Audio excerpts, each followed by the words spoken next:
Hey guys, how y'all feeling today? I mean, I don't. Okay, here we go. How y'all feeling? Okay, perfect. Let me go in and get my crew in here. I got to get my crew. Y'all come on in. Log on in. It's D Williams. I am here and ready and fired up. And let's see. Yeah, that's my class. How y'all feeling today? Amazing morning. It's Monday, and I am still in LA. Can y'all believe that? What? Oh, it's getting real right now, honey bunny. I am still in LA. I don't like it. I am still here. Oh my. I know I'm about to fill you in on everything. All is still well. I don't want y'all to get that twisted. But I let y'all know D Williams is still in LA, and that is not a good thing. Just let y'all know right now. So before we get started, y'all know I have been going live. First of all, yes, please put your amazing mornings in the box. Um, in the chat box, I want everybody to greet each other as if you are walking in the office. Today is my first time going live on TikTok in regards to staffing. So, hey, TikTokers. So most of my people on TikTok do not know me for staffing. Y'all know me for all the other stuff, which is great. But y'all get to hang out with me today and get a whiff of my world. So that's pretty cool. So yes, greet everybody. We are live until we do the last workshop, which for now is going to be in LA. So we're in Dallas this week, we're in LA next week, and then I said we canceled the DC location, but I think that we'll just move DC to September, right? And just finish the year off really well with that DC with the DC event, and that will be our official last one, so that the people who had the tickets in DC can still keep their tickets, because they were it was only 3 people, but they were really disappointed. Some people moved to Dallas, which is one of the reasons why Dallas is sold out. Okay. In LA, we still have a few more tickets. Now, I do want to state that y'all, if you want to come to LA, we do have a few more seats. And I would like to see you there. We only have 1 seat left in Dallas if somebody wanted that seat. I've had 3 people say they want it, but they never pushed the button to get that ticket. So, for anybody who wants the last Dallas seat, that last Dallas seat is available. Same thing for LA. I think we still have like 4 tickets. I think maybe 3 tickets left. So if y'all want to do that, then please give us a call. Let us know. We definitely want to be there to support you. I need to turn my TV on so I can see myself. My son would say that I am being very like, oh, you want to see yourself, but I can't see what's going on, and I need to see what's going on, and I can see it best on my TV. So this is your class today. All right. This is your class, which means that y'all can ask me whatever you want to ask me in regards to the setup of your staffing business. If we're talking about the setup of your staffing business, let's get it. Okay. Let's go. Let's get it. Let's see. She's there. If we're talking about running the staffing business, we're not talking about that right now. We've got class for that. Class starts for that at 2 p.m. Pacific. We're not having a launch class today.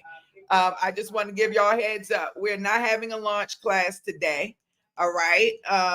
And now let me give you, now that everybody's logged in, I'm going to give y'all the skinny. So I don't know. I woke up, I didn't know that something was going on with the technology in the world, right? I didn't know that the internet went down or that somebody got hacked, or I didn't know any of those things. I have really been solely losing my mind over this workshop. I don't know if my mugs are going to make it. I'm so angry with these people. Some of my hiring managers doing some flip, slip, slops, so it's a lot of stuff going on. And then a lot of the people that are attending the workshop are my clients, and I want to make sure that like their websites and stuff like that are done. So where we typically have time to create things, you know what I'm saying, in regards to the websites and stuff like that, it's not like that today or this week or the last few weeks. Rather, we've been going so hard trying to make sure that everyone has the opportunity to look a certain way when they show up to the workshop, so that we can do things very live and real, right, and not have do fake stuff. So I get up and I check in my flight, and an hour later they told me my flight was canceled and that they had rebooked me. And so I'm like, okay, if you rebooked me, that's cool. But they rebooked me for a day and time that wasn't suitable for us as a community. Okay. So I said, okay, no, I can't do this. So I picked the phone up to call Delta. Y'all will never believe this, but I was on hold for 5 hours and 40 minutes. No lie. Like, spend an hour, Dr. Castle, I am not telling you a story. 5 hours and I got my hair cut. I went to the bar. And I just stayed on hold. I kept one in my ear. One of them, it died. Put the other one in. And 5 hours and 40 minutes. So then I'm like, y'all gonna give me a lot of points. Y'all gonna give me points for, and then the lady called me a man, sir. I said, oh, you misgendering me. That's another 20,000 points you're gonna give me. Like, that's another 20,000 points. So I had a whole situation with Delta, who I love Delta, so I love to fly, but 5 hours and 40 minutes was just an overkill for me. And so now I'm complaining further, because that was 5 hours out of my life. I couldn't talk to my mama. I couldn't talk to my children. I couldn't talk to my friends. I couldn't really do much of anything but kind of, and so, yeah. So anyway, so I'm still here. I leave tomorrow. So I'm barely making it, y'all, to Dallas. If they cancel my flight, I don't know where we at, but I'm coming into Dallas right on the cusp right there. So I'll be there tomorrow afternoon, and I'll go to the facility, set things up, and so forth. I don't know if I'm gonna have my rental car. I like a lot of things are still very much so in the air. The rental car people is acting shady. It was just a lot going on. Okay. And so, but I love this adrenaline. I have to admit, like, when you're planning something, something's going to fall apart. Things are not going to work the way you want them to. I've had many events. I've done many tours, and I know you got to have a plan A, B, C, D, and E, but just in case. And so I have all of those plans. Actually, Dallas, Texas, I have my largest client base. So if I end up stranded, somebody in Dallas will pick me up, right? I got you. Okay, somebody can come get me. I appreciate you, Dr. Castle, but I think I'll be fine. So that's where I'm at. I love y'all so much. I'm excited about being able to physically be in person with many of you. Yeah. It's gonna be pretty dope.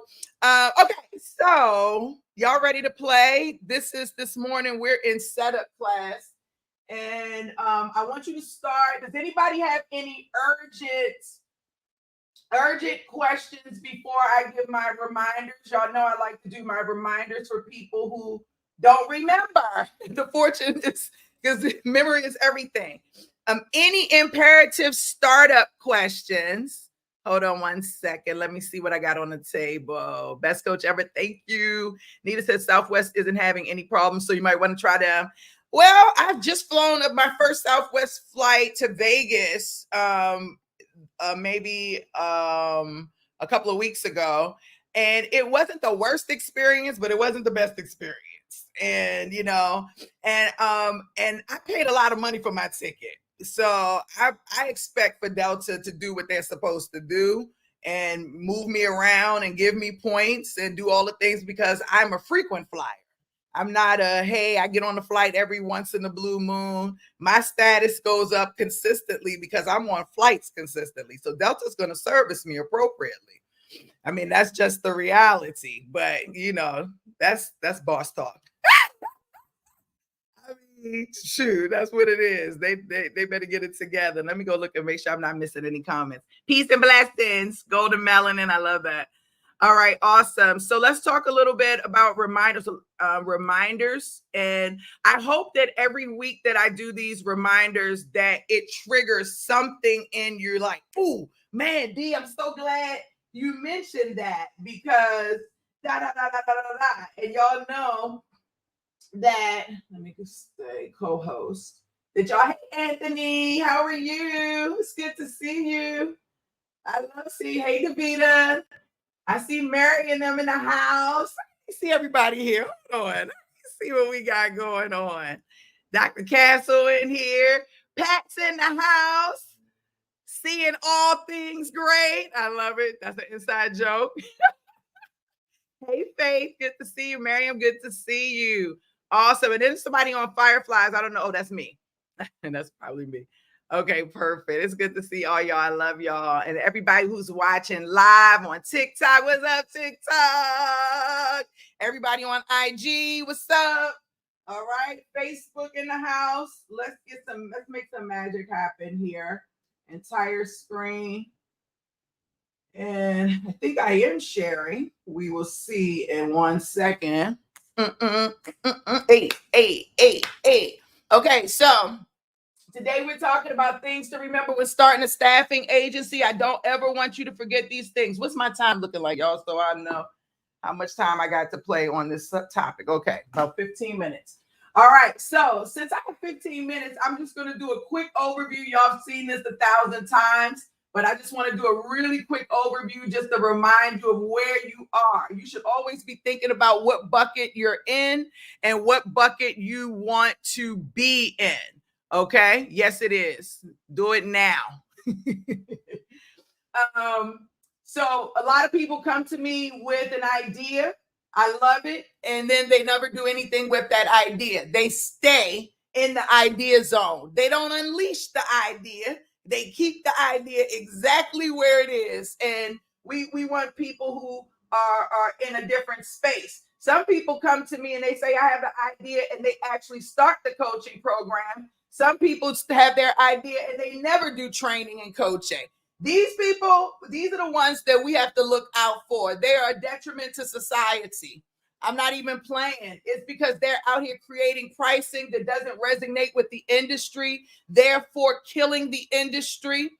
Understand? These people are a menace to society, and we need to all rally around each other and get them to get to the point of at least coming in and starting the coaching program.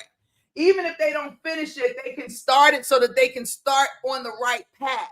Because if we have 10,000 people starting a staffing business and undercharging everyone in the industry, the value that we bring, the people who are genuinely putting time, work, energy, who value the art form of staffing, who are really building this business to support people rather than just take a paycheck, they're killing us. What happened to my baby? Okay, here she go. All right, so we want people who have the idea and they want to start the program. And not finish, but actually start the program, finish the program, create a launch date, and start the business. Who's launching in the next 30, 60 days? Who's launching? Come on with it. Who's launching? Like, y'all can't see. Who said, let me show them so they can see. Because they're like, who is she talking to? See, right here. Me. This is my class online. So y'all don't think I'm just talking. And I am streaming on my board here so that they can see what's on my board here. And that's who I'm talking to. And that's my TV in the background so I can see everybody that's on YouTube. I just wanted them because they was looking at me like I was crazy. They was like, D, who are you talking to? Okay, now they know. Now everybody's aware. We're all family. We're all together. Dr. Castle, you said you launching? Come on with it, Dr. Castle. Yes. Who else is launching in the next 30, 60 days? Because you're 10 steps ahead of the competition. Come on now, Candy Red launching in September. That's what I'm talking about. Oh, come on with it. Who we got here? Nikia, come on with it. It's Shanita. That's what I'm talking about. August 6th. Let's get it. Yes, come on, Pat. All these people taking control of their careers, of their legacy. Come That's what I'm talking about. So you all got to this box. Look how far you've come. You beat out so many people. Be proud. Oh, wait a minute. 19 state group. Come on with it, Mary and Becky. Yes, that's what I'm talking about. So you're here in this space. And now this is where I want you to pay very close attention, because you can make some really great decisions for yourself, or you can make some not so great decisions for yourself, because this is the turning point right now. You can be the staffingpreneur that has the idea, starts the coaching program, finishes the program, launches the date, starts the business, and never makes any money. Please say it's not going to be you. Now, you might be asking me, why would I not make any money? Somebody say, D, why would you not make any money? Did somebody ask me? Anybody? Why wouldn't I make any money, D? Oh my gosh, I'm so glad you asked me that. Listen, that's a great question. There are a number of reasons why you wouldn't make money, right? One would be not building relationships, okay? Treating everyone like they are a one-night stand. I said it. Like, really like, hey, how you doing? Can I get the contract type of thing? Two, not having talent, not having a product. Most of you don't have a product. You're out here trying to get a client without a product, assuming that you're going to be able to get the product with ease. But if that's the case, why would they be hiring you? Come on, make it make sense. Make it make sense. Make it make sense. Okay. Okay. So that's number two. Number three, lack of activity. Not producing enough activity in your business. You've got to produce activity in your business in order for your business to come to life. You cannot think this business is going to come to life with no email marketing, no phone calls, no emails, no voicemails, no networking events, talking to 2 or 3 people. Like, come on now, be serious. So you've got to have production in your business. There are a lot of reasons why that you could be here and not make any money. And a lot of people have excuses as to why. Somebody didn't finish my stationery. I don't know, just be crazy stuff. Come on, get on that phone, start the business, get the idea, start the business, finish the program, launch the business, start the business, and make some money. Money, honey, money. Y'all know I like to dance and sing, so get it together right now. Don't tease me. Okay, so we want to get to the point of launching the business and making money. That is very, very important. But what's more important is at that point you have a choice to figure out, okay, D, because you can go in 2 ways. You can either, have the idea, start the coaching program, finish it, launch it, start the business, make money, but stay there and replace your current day job. And some people might say, D, I would love to replace my day job. If I'm making $60,000 a year, I start this staffing business and now I'm making $160,000 a year. Hey, I'm doing way better than what I was. No, no, you don't want to do that. That is not the goal. The goal is for you to become an entrepreneur, not, so that's important. Okay. And what it means to be an entrepreneur is to be able to have freedom to do whatever you want, whenever you want to do it. If you are working in the business all the time, unless it's something you want to do, because I love the work that I do. So I'm not even going to lie. I love showing up every day. I love getting up every morning. I smile really hard when I think about it. I love coming to work. If you love coming to work, and that's fine, but I can be anywhere I want at any place at any given time. Like, I have freedom. Okay. If you're here, you don't have freedom. You're a slave to your job. You're a slave to your business.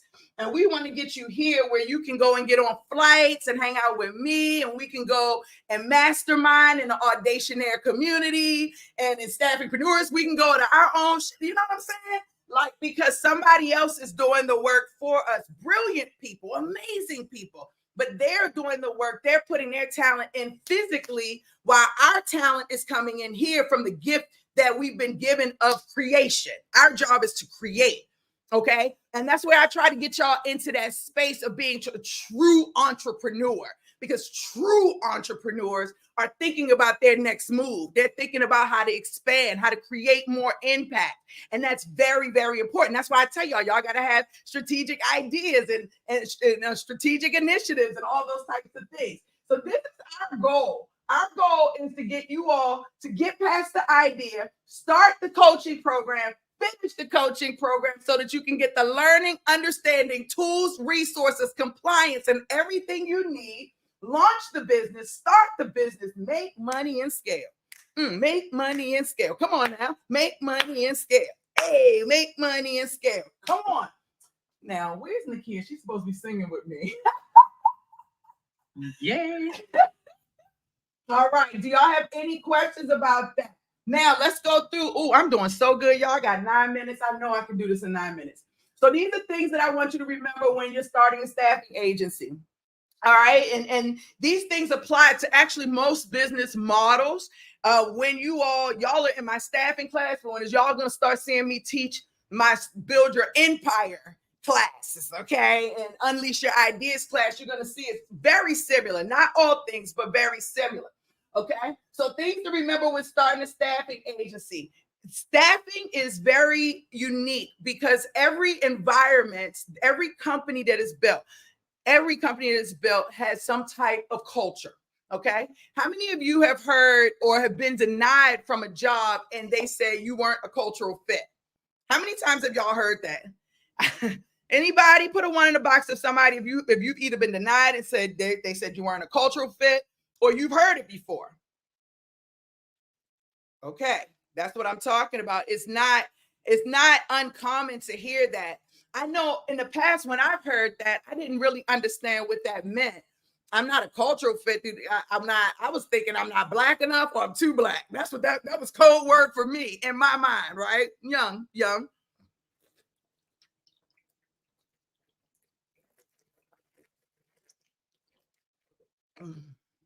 Sorry about that. I was thirsty.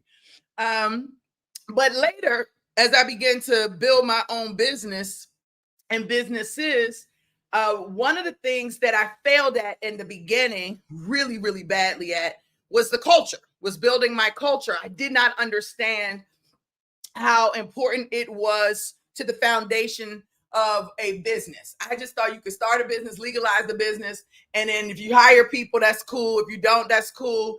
But who needs a culture, right? That sounds crazy. A mission, vision, all those things. But when you start to hire people and they start to not do and be what and who you need, you start to realize that those things actually do matter and you're hiring around those things. So just like that applies to you and your company, it applies to the companies that you're putting people into, that you're staffing into, right?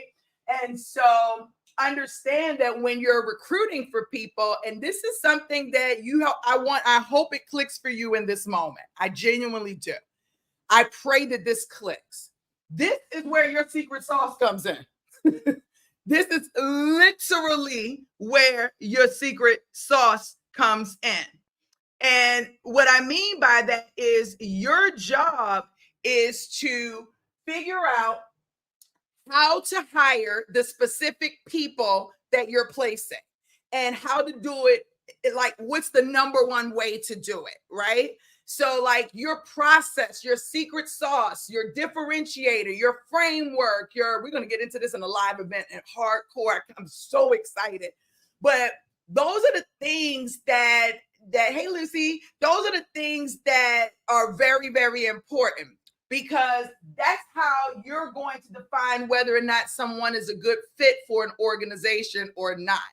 And you want to hire people who are just not able to do the job, but also that they are going to be a cultural fit, that they are going to fit in with the team, that they do share the same values, the same, that they understand the culture and they're comfortable with working in that type of culture.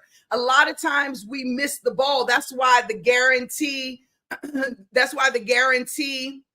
exists, right? Because sometimes people don't do what they, are not the fit.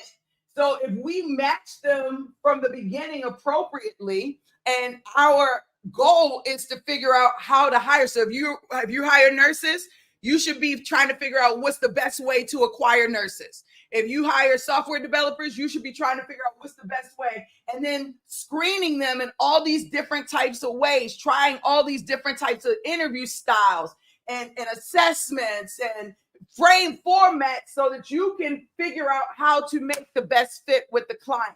I hope that made sense to y'all, and I hope y'all receive that, and I hope that you understand that this is very important. This is the literally why you're in business. If you go into an employment site, they're not. Into a regular company, their recruiters are typically not sitting in there saying, all I do is recruit for nurses all day, typically. And if it is, it's different types of nurses. You as a staffing agency, as a niche staffing agency, you become the expert in recruiting and staffing for a particular type of role or a specific set of roles. And that is very, very, very, very much so a different type of leverage. It's a different type of leverage that those employers don't have. You bring value. Okay. In addition to that, all of the things I'm going to show you to do here today is going to show you how to actually make your company and give it even more value by having people that are not readily out there looking for work or what have you. Okay. So let's talk about it. Second thing I want to remind you, you are not to, nor should you place everyone you talk to, meet, and so forth. Many of you think I can't post my pipeline jobs because I don't have any contracts. I can't talk to candidates because I don't have any contracts. I hear these things. So that's why I'm saying it out loud. And I want to tell you that that is a misnomer. As a matter of fact, you should be talking to more candidates than you're talking to clients. And I want you to think about this. Amazing morning, Blackberry 22. I really, really, really want you to think this through. The more people you talk to, the better. And I think I created something here right now. And I hope this gives you a really good depiction. This black box right here represents all of the job orders or all of, all of the people right here. This is all the people. Let me erase this and get a whole new one. Forget that. I feel much more comfortable with because I don't know what my color scheme is over here. Yeah, let's just erase this and do a whole new one so that you can really understand where we're coming from. Oh, I love my board, y'all. I'm in love. Say she's in love. She's in love. Y'all don't even have to say it. Just know she is. Okay. So let's get it. Let's get it. These are people. Y'all know. We need to make her bigger. There we go. These are people. All of these represent people, green people. Okay. You need to talk to all of these people. Why? Because when you get a contract, right? That contract typically is going to be to fill one role. Okay? Typically one role for a contract. So if that's the case, if it's only one role, you still have to talk to a whole bunch of people so that you can go through the screening process, right? You got to go through the screening and assessment process to see who actually makes sense to go over. And that's what I was talking about earlier here, where I said not just a technical fit, but a cultural fit. There are so many other layers. These are all the layers. So now you've got these people here and you're assessing them. Is this a good fit? Is it a good fit? Is it a good fit? Is it a good fit? Is it a good fit? Is it a good fit? Everybody's not going to be a good fit, unfortunately, right? But we're going to go in and interview 1, 2, 3, 4, 5 people out of all of these people, right? Or maybe we narrowed it down to get to our top 5 people. And then once we got to our top 5 people, then what we did was said, okay, we're going to submit to the hiring manager our top 3 people.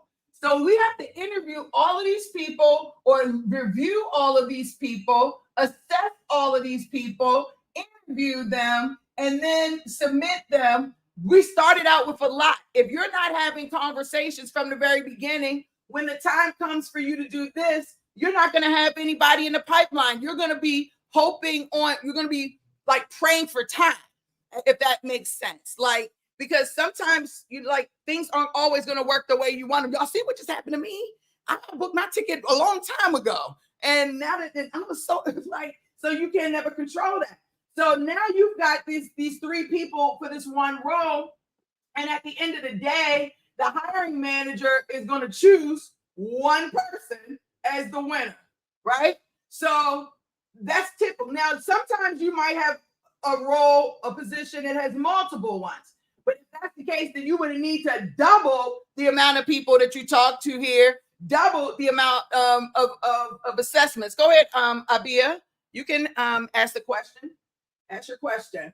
Okay, so very important. So if you understand that, you can have so many. Let me put it this way. This is the way I say it all the time. If you have one role out here and you're talking to all of these candidates, that's amazing. But you can only place this one person. Without these candidates, this role is null and void. You can't place anybody. Your company makes $0. I've got people right now who have lots of contracts, but no people, and their company is making $0. Period. Their company's making $0. Okay. So, but if you've got 1,000 of these people and you're talking to them every day and you're assessing them every day, you're going to be able to take those people and you're going to be able to call into companies and you'll be able to sell those people into companies. Okay. And now you are able to create money. So you can create money with people. Here with contracts, you can only create money if you have a person to put into that role. So as a staffing agency, it's very important that we're talking to hundreds and thousands of candidates all the time. We should be consistently talking to candidates and screening them and getting to know them and building relationships with them. I don't care whether you have a job order or not. You should be on the phone. Girl, what do you love about your job? What do you do best? How have you been able to transform an organization, your position? What have you made, saved, achieved, or you're acknowledged for? What's the best? What's the word I'm looking for?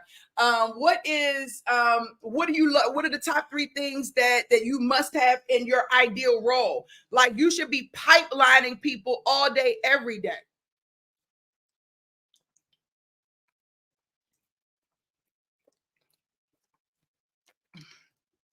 I never want y'all to feel like you can't talk to candidates. You very much so can, will, should, do the whole 9. Okay, hold on, because I saw that somebody was. Oh, I have messages. Hold on one second. Amazing morning, Jason. Amazing morning, T. Hold on, y'all. Give me 1 second. I have a question, D. What's the question? Okay, how do you approach hiring managers and point of contacts if you're working on business expansion for catering their requirements and giving them the required talents working on corp-to-corp basis? Or I'll come back to that question. That's a very interesting question, but I'll come back to that question. So keep that right there, okay? Keep that right there. All right. Well, y'all keep putting your questions in the box. That's exactly how do we build this pipeline? Okay, now that's a very great question that goes in line with what we're talking about. And so I answered that just a tiny bit. But that is something we go through in class in real life. And that's not something I can answer in like 2 seconds. But that is a great question. And the question was, how do we build this pipeline? And you build the pipeline by building relationships. Right? That's the core of it. You building your pipeline by building relationships, by reaching out to people, having conversations with them, understanding their requirements. What do they love about their job? What have they done best? All of those great things. And then you take that information and you start to create how it looks to package them to the employer. I know I just said something that rung in somebody's thing that hit a bell for someone. That hit a bell for someone. I don't know who, but it hit a bell for someone. Okay. Hey, CJ, good to see you. All right. So number 3. So first off, go back. Please do not just know you should be talking to candidates every day, whether you have job orders or not. You need a theme for your staffing agency. It needs to be employer-based, but it also should be important to the candidates.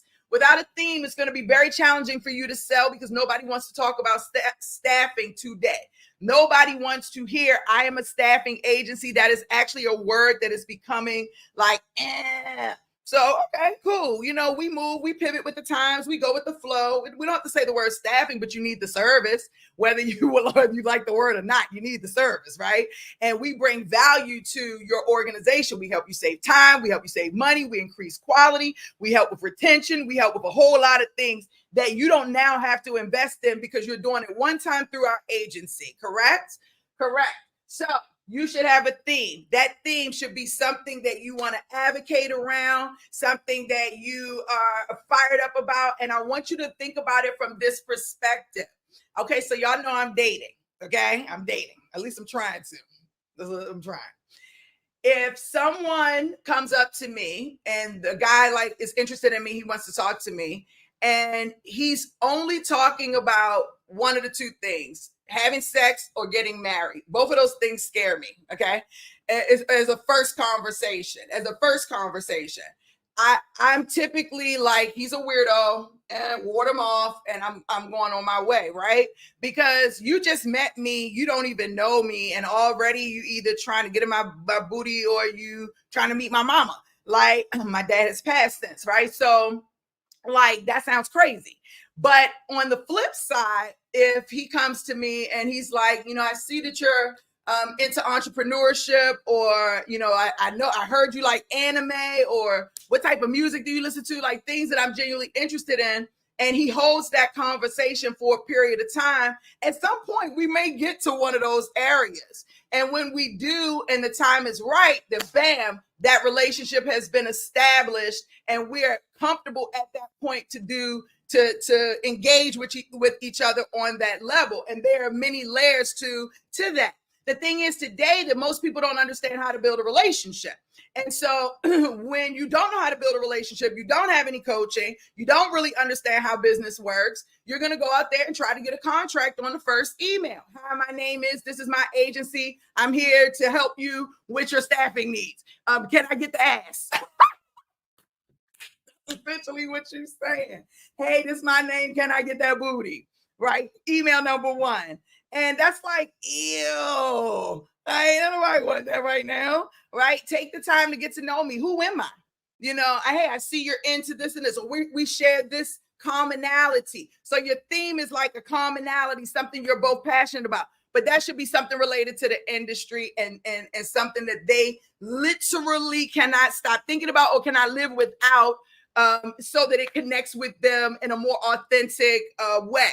And when you have a theme and you have a differentiator, you can start creating strategies and strategic initiatives around that theme, right? And that will be something that you can also utilize as leverage and or as a lead magnet to build a relationship with someone so that y'all can go through this journey together over time. So you can't come into this business and expect to get a contract day one unless you're having that conversation with someone who needs it in that moment. And they will tell you that. Most of the people you talk to, you're going to have to take time to build a relationship. Okay, you're going to have to take time to build a relationship. That's why a lot of businesses don't work, because don't nobody want to take the time to build a relationship. I talk about it a lot, and it's in real life too. Dating is crazy right now. Everybody wants to text, right? Nobody wants to, hey, pick up the phone. Hey, how you doing? How was your day? What's been going on? Did you see what happened on the news? How's your mom? Like, that doesn't happen anymore. It's insane. Okay. Oh, who got mad for a second? So you need a theme. Now, your candidates are your capital. Your candidates are your capital. Your candidates are your capital. Your candidates are your capital. Your candidates are your capital. Your candidates are your capital, not your clients. Even though your clients pay the bill, they are not your capital, because your clients are only good for two things. They're only good to pay the bill, and they might become a candidate. That's it. Other than that, your candidates have way more value. You can put the candidates into a job and place them. That's worth money. If they're interviewing, they can tell you who's hiring. So if they're active job seeker and they're interviewing in other places, they're not going to get all of those jobs in real life. They don't even want all of those jobs. So whatever the overflow is, they can give that to you if you understand how to build that relationship with the candidate. And now you've got leverage there. If they're still working in a job right now, they can give you intel on what's happening in the company that they're currently at. They can give you intel on the company that they were at, the last company they were at. And I'm talking about leads also. Okay. So not just intel of what's happening in the company in that moment, but also leads. Who do they know? Who do they know that's not on LinkedIn? Who do they know that's not on a job board? Who do they know that's not on social media? Who's great in the office that I need to know? So they're giving you leads in the company that they're at, leads in the company they were last at. They're giving you candidate leads and client leads. Y'all see my handwriting there. My spelling it's disgusting. Oh my gosh. Candidates. Okay. I still said this before. Give you candidate leads. Y'all should be getting me there. All right. Also, finally, they get promoted and become clients. Right? Candidates become clients become candidates, candidates become clients. If you stay in contact with your candidates, they're going to level up in their career over time, and you can place them more and more and more and more and more and more and more and more and more and more. Okay. So really, really, really important.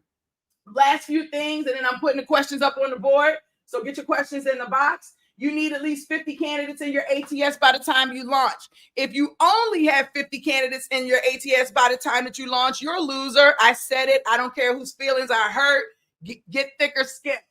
Because with technology and the level of leads that we have, the amount of data we have access to, 50 candidates should be nothing. And I'm not saying that you should have to talk to all 50 candidates. They should be in your ATS ready to be talked to. Okay. These are candidates that you have manually added to the ATS. It should be 500, 5,000, 50,000. Okay. But no less than 50 for people who just can't do anything beyond that. 50 is the bare minimum, but you should be getting hundreds of candidates in your ATS ready to talk to, whether you get them from an email list, whether you get them from a job board where their resumes, whether they're applying through your job board. It doesn't matter. You need to have tons and tons of candidates in your ATS. Why? Because your candidates are your capital. Your candidates are your capital. Hey, your candidates are your capital. All right. Now, people do business with people they like, know, and trust. So you need to build as many relationships as possible with those candidates since they are your capital. You also want to add 50 employers, and that's a minimum of 50 employers. If you only have 50 employers, you're still in loser status.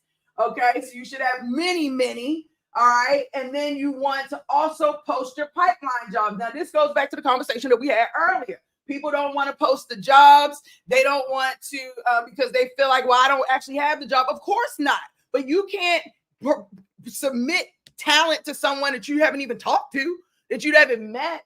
It's very dangerous when we do that as a staffing agency. You want to talk to everyone, and it's beneficial for you to talk to everyone. So you're going to start posting. You're never going to lie, though, and say, I got a job that I don't have. I never do that.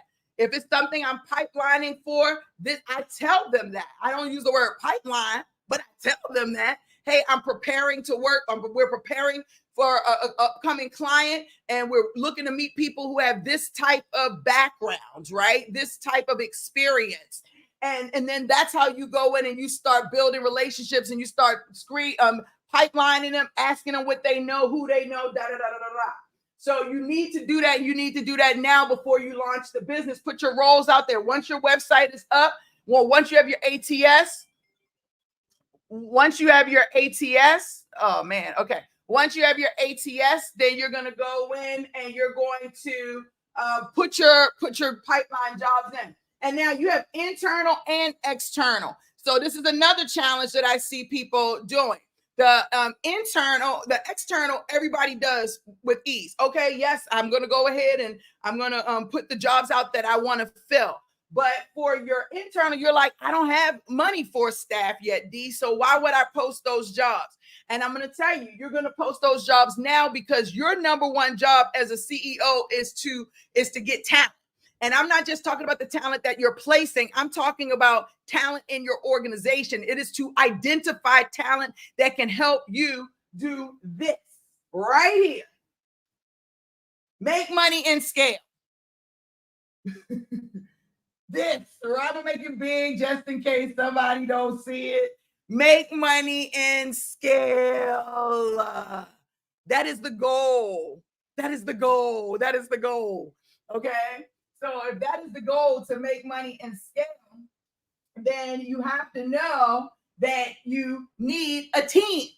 You need a team. You should be starting to think about who's going to be on your team from the day you decide that you're going to open up that business. You need a team. And even though you can't afford them right now, you can start talking to them, building relationships with them. So when you do have the funds, then you already know who you want to call, right? And that gives you more time to assess people and to start getting a better understanding of what you're building as well, because you are building an infrastructure from day one. And you're not building an infrastructure for today, you're building an infrastructure for tomorrow. Because if you got in your car right now, you would have to put an address into your GPS. You have to have a vision, a destination. If you got to go to the bathroom, you say it in your mind first, or you visualize it. Oh, let me get up and go to the bathroom. Because like you have to have the vision before you can actually bring something into existence. A lot of people are building these businesses and they don't even have a vision. It's just like, I want to make $1 million. That's not a vision. That's a goal. Okay. So what does that $1 million business look like? Like who's in the how is it in? How is it structured? What are we selling? What, you know what I'm saying? So there's a lot of layers to that. And that's very, very important to understand. So you want to put your internal and your external roles up to pipeline. Very important. Hey, Evelyn, thanks for being here. Okay. So now I want you to also understand that there's fortune in the follow-up. It is not in the first phone call. It is not in the first email. It is not in the first meeting. It is not in the first interaction. It is not in any of those things. The fortune is in the follow-up. The fortune is in the follow-up. The fortune is in the follow-up. It's in the follow-up. It's in the follow-up. And this is the part that everybody fucking missed. This is the part everybody missed. The fortune is in the follow-up. The first meeting don't mean shit. Okay? You can have the first meeting and be fired up. But if you never freaking follow up, what's to come of it? What is to come of it? This is why I'm single right now. Because the fortune is in the follow-up. And people don't know how to follow up and follow through. But if you want to see your business the way the vision is in your mind, then you have to know that follow-up has to be a part of your strategy. Right? The follow-up has to be a part of what you do in your business model, because if it's not, your business is definitely not going to work. Whether it be your sales team, your recruiting team, your accounting people, HR, it doesn't matter. The fortune is in the follow-up, right? So if that is the case and the fortune is in the follow-up and it's not in the initial reach out, you've got to have two separate types of strategies. You've got to have your initial reach out strategies, and then you've got to have follow-up strategies. Your initial reach out strategies, they can only be in this one little area right here until the universe changes a little bit more, right? Maybe we start sending messages via drones in the future or something like that. I don't know. But you can only reach out phone, text, email, social media, post, email, automation, in-person events, referral, podcast, webinar, appointment setter, lead magnets, and lives. So those are your initial strategies going out the door, right out the gate. Those are your initial strategies. And you're saying, okay, this is what I'm going to say when I reach out on via phone. This is what I'm going to say when I reach out via text. This is what I'm going to say when I reach out via email. This is what my social media campaign is going to look like. These are what my email automations are going to run around. This is the type of in-person event that I am either attending and or creating. This is the referral program or system that I'm creating. My podcast is about this. My webinar is about that. I'm going to hire a set of appointment setters. I've got these lead magnets. I'm going to go live. This is your initial reach out. But after that, ladies and gentlemen, after that, what happens? You have to follow up. So you need to follow up, and you follow up about your services. You follow up about your theme, your differentiator, your strategic initiatives, your marketing and branding strategies, making someone aware of something. Maybe you have a lead magnet. You can also give gifts and acts of kindness. But you've got to do this at least 12 to 24 times with every person that you've done your initial reach out to in order for them to decide that they want to do business with you. I did not make that up. That came from the sales gurus. They say it takes 12 to 24. I think that number has gone up now, but at least 12 to 24 times for somebody to decide that they want to do business with you. So you've got to follow up. The fortune is in the follow-up. The fortune is in the follow-up. The fortune is in the follow-up. The fortune is in the follow-up. The fortune is in the follow-up. The fortune is in the follow-up. The fortune is in the follow-up. It's in the follow-up. It's not in the first. It's in the follow-up. And a lot of people don't make money because they never get past their initial reach out. Don't be that person. Okay? Now, last few things. You must produce activity or your company will not work. Okay. I can't say this in a nicer way. I can say it in a mean way. I don't know how to say it. But many people do not make money in this business because they don't produce. They make 5 phone calls a day and think they done did something. Well, girl, sit down. You're fired. They make 15 phone calls in a day and they think they did something. If you go and work in a staffing agency and you try to leave the day with only 15 phone calls, you will be fired. You will not have a job tomorrow. Okay. They're going to say, don't come back.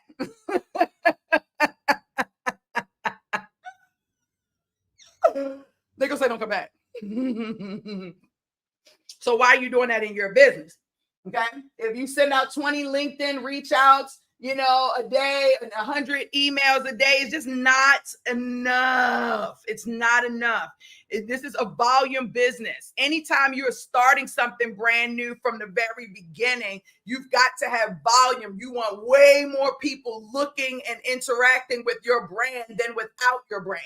Right. And if you don't have enough people actually looking, don't have enough people actually engaging with your brand, nobody is going to know that you even have something to sell. So you've got to do more than just this. You can't sit down at the desk and make 15 calls and feel like you've done or had a productive day. You should slap yourself on the hand and vow to do better tomorrow. And every day you want to beat your number from the day before until you make your first sale. Until you hit your first goal. For some of you, it's until you make your first sale. For some of you, it's until you hit your first financial milestone, right? But you've got to, this is something that has to be done. It's not an option, all right? And once you do start producing as a CEO, you've got to track that performance. Until you hire a team who will do that for you, you've got to track that performance and you've got to be diligent about that. Right? You got to go, okay, I made 50 calls and this is what the outcome was. By the end of the week, you should be analyzing all of the work that was being done in the company so that you can see if the company is moving in the right direction. This is what it means to be an entrepreneur for my newbies. And I understand for some of you, going from employee mindset to entrepreneur mindset is 2 totally different things. I get it. I just laid into one of my friends yesterday because he was doing something. He's starting a business and he's underselling himself. Oh, like tremendously. And it was like frustrating to see him do that. And I went into coach mode, y'all. I had to go back and apologize. Like, you didn't even pay me, but I can't watch it. Right. So you've got to get out of your employee mindset into your business mindset. And as someone of business, you're someone of worth. You have value. The services that you're providing are valuable services, right? So you're going to be able to track that activity to ensure that the things that you're doing are actually the things that need to be done. And then the most important thing on here, more than anything, in my opinion, as a CEO, it's all about you hiring an amazing internal staff. And that should be your number one priority.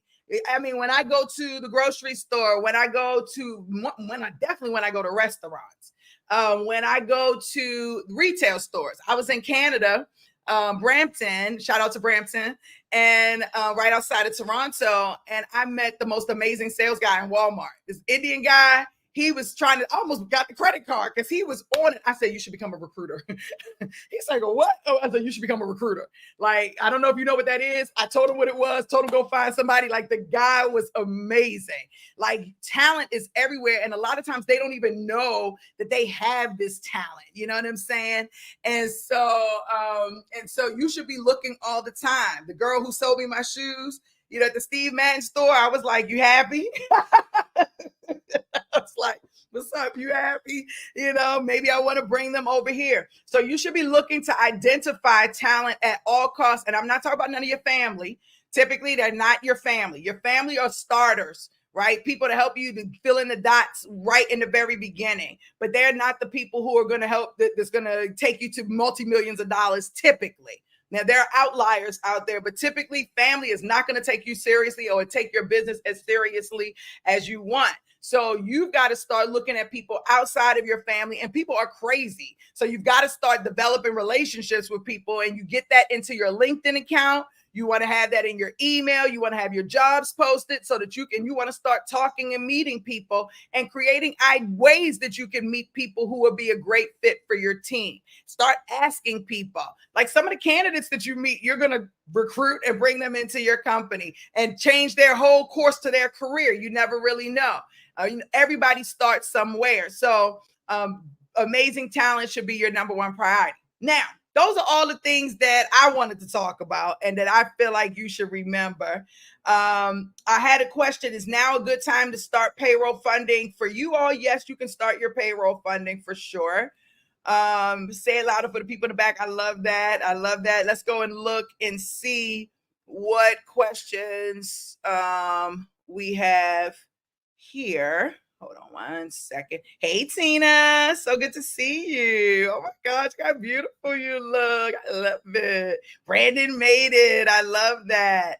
Okay. All right. I'm all over here. I'm fangirling. I'm definitely fangirling here. Let me see what. Oh, okay. It's a lot of questions here. So let's go. And I want to go back and start with the question that Albia, I hope I said your name right. I apologize if I didn't. Asked, how do you approach hiring managers and point of contacts if you're working on business expansion? So I want to start there because the question was kind of large. So I want to break them down. So he starts, how do you approach hiring managers and point of contacts if you're working on business expansion? It's business expansion for catering their requirements and giving them the required talents working on corp to corp basis. So I'm not okay. So first, I feel like you're telling me that you're working on a corp to corp basis as context to give me context of what's going on. That's number one. Unfortunately, this is a setup class and not a run it class. And so we don't really talk about sales here. But what I will tell you is approaching hiring managers starts with literally those initial reach out strategies that I talked about earlier. Phone, text, email, social media, email automation, in-person referral, podcast, webinar, appointment setter, lead magnet, and lives. And you're taking that along with your differentiator, along with your theme. You're creating strategies and strategic initiatives, and then you're taking that and you're using that to start the conversation and to follow up, because the initial reach out is very different from the fortune being in the follow-up. Recommending LinkedIn 100%. You use LinkedIn, you use anything that has a database. Right now, data is worth more than gold. Data is worth more than everything. You understand what I'm saying? You see people are hacking like crazy. So anything that has a database where you can connect with people, whether they have resumes or not. So if you have access to a job board, utilize the job board. They're expensive, but people don't even really use job. I don't know if people use job boards like that. I don't know the last time that people. I don't know the last time that. Let me see. Let me just. There we go. I don't know the last time that people. I don't hear people saying, "Oh, I'm uploading my resume to Monster." Or whatever like that. Typically, they're going to LinkedIn, but some people still are. People are still using Craigslist. People are still using other places. So you want to go to places that you can find people, social networks, and different things like that. But LinkedIn, if you're in a staffing business, you should have a LinkedIn profile with more than 500 first level connections if you're reaching out to people. Okay, I love that. I love the question. Thank you for the love. I don't know what I said that was true, but I love it. Thank you so much. Let me see. Is it a bad idea to have a combined business of career coach and staffing business? I think that that's a bad idea. You hear my voice went up. I don't think that that's a bad idea. What I will say is how does that coaching business support the staffing business strategically, right? So like, are you coaching hiring managers so that you can build relationships to get clients? Are you coaching candidates who are giving you referrals? Like, how's that really working? If it's just to do it for the love of it, I mean, okay, but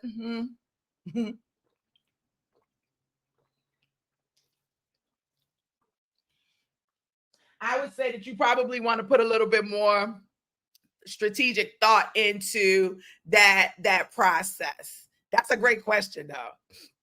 So you have a recording. I can listen to it later. This is recording now. This is recording right now. It's live. It's on every network. Hey, everybody. Hey, Instagram. Hey, TikTok. Hey, Facebook. Hey, Twitter X. Hey, LinkedIn. Hey, YouTube. Hey, what is it? Is it what? Tumblr? Twitch. Twitch. My Twitchies. Bumble or Rumble. I got all of them. Okay. Should we build the employer pipeline based on current job posting on various platforms? Hell no. I mean, if you do that, you're going to be doing the same thing that everybody else is doing. Number one. Okay. Number two, think about that. If they're already posting a job, why do they, not saying why do they need you, but why do they need you? They've already figured it out. And that's why a lot of them have on the on their job postings, like, don't, if you're a recruiter, I'm not interested. They already have somewhat of a strategy. I'm not saying don't, you can, but that's everybody's first thought process. And so think about all the people who are in this pile right here. Let's go to them because they are menace to society. These people right here who have the idea and they get no training and coaching. Okay, they're menace to society. Them mofos, they all doing that. Every last one of them. And so now you're competing against them. Why would you do that? No, you come to D. Williams. I'm dead serious. And then I show you how it's really done. And then you can take that and then you can excel beyond them. And then they will probably end up in this pile right here. They don't do I don't even have a pile. I probably should add another one. So why are you inspiring me like this? See, why are you inspiring me? But where's oh yeah, there's my duplicate, right? They can come over here and they can actually have the idea, no training, coaching. They can launch the business, right? BUSINESS, and they never make any money. Right? And there are a few that will go out there and make money, but those are the ones I tell you that they become a menace to society. They be effing everything up for us. Imagine undercutting me, and I'm sitting out here really putting that time and energy in to finding talent, like literally going in and I'm analyzing everything and I'm doing all of these things, and this person come along and say I give it to you for 50% less. And they're taking shortcuts along the way.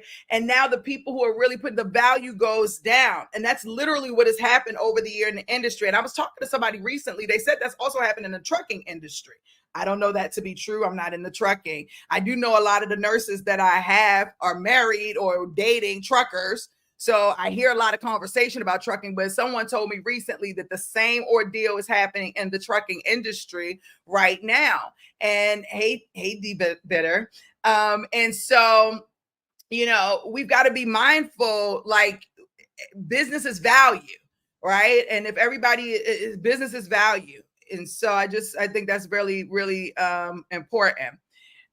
Is fortune in the follow-up applies to client acquisition as well, 10 times more. 10 times more. The fortune is in the follow-up, whether it's the candidate or the client. The fortune is in the follow-up, whether it's the candidate, whether it's the client, whether you're building a relationship with a woman, man, or other, whether you're following up with the school, with the teachers, whether it's your doctor, whether it's the fortune is in the follow-up. Think about it. Whenever you don't follow up, think of all the things that you miss or don't happen. Or that you could, you know what I'm saying? Think about it. Hey, Lauren, glad you're here. Like the fortune is in the follow up. It is not in the first ever. And I can't stress that so much. I can't tell y'all how many times I've given my phone number out. And they don't follow up. D ain't following up.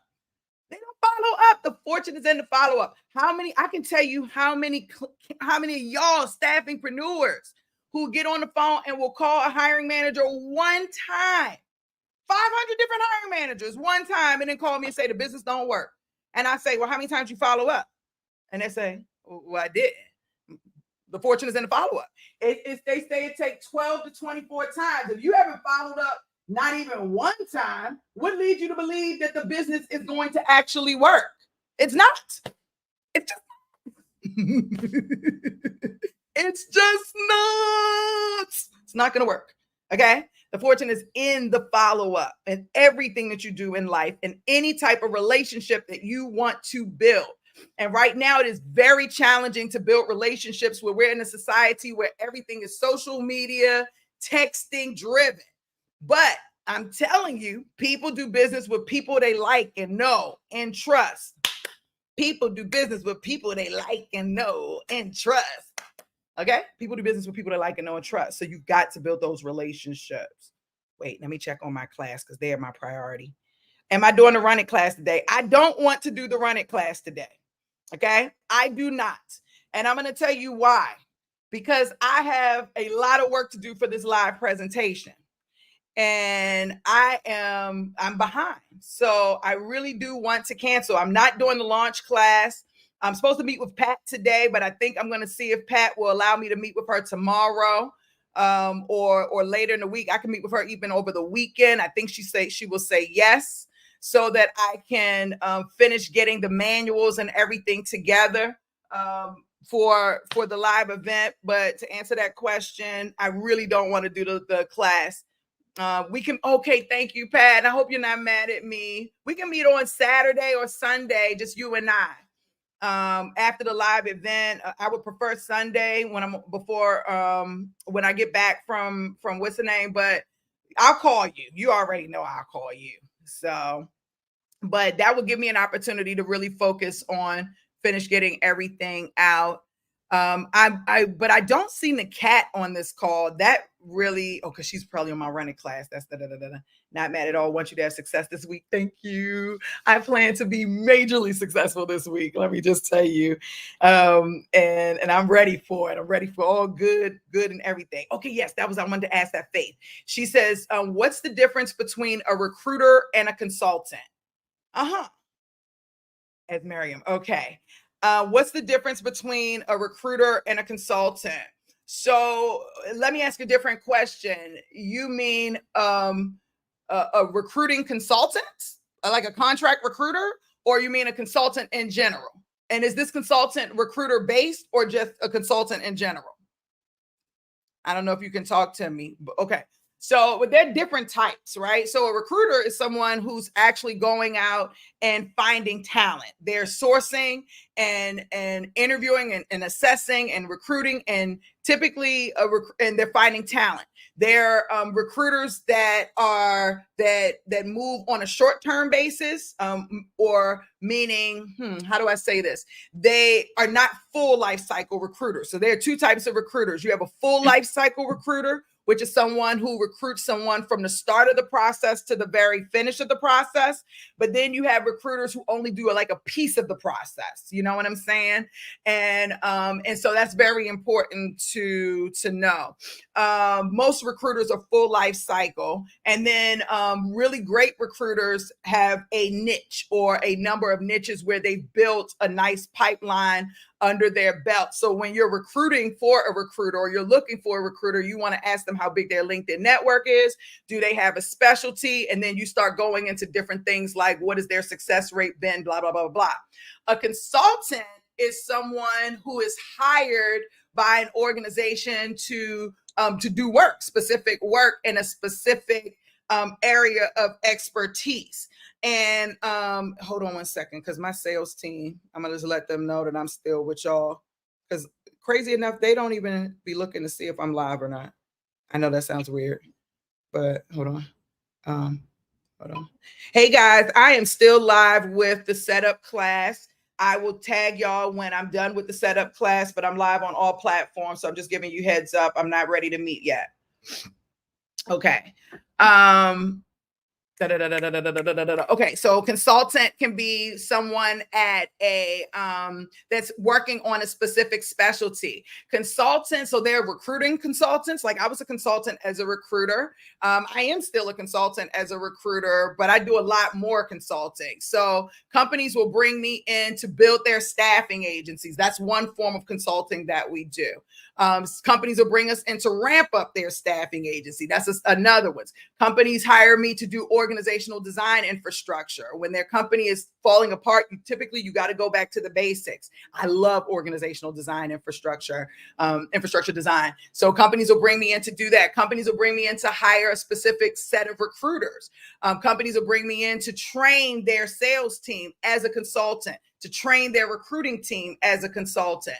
I'm going in to fix a specific problem. I work with a number of agencies where they're underperforming. They bring me in, I assess, and then I go in and create programs and training programs to help take their staff from one place to the other. So a consultant is more, typically they're not a W-2 employee. They are coming in as a corp to corp. I think 1099 is kind of going away legally. But they may be 1099 and they're going to fix a specific problem.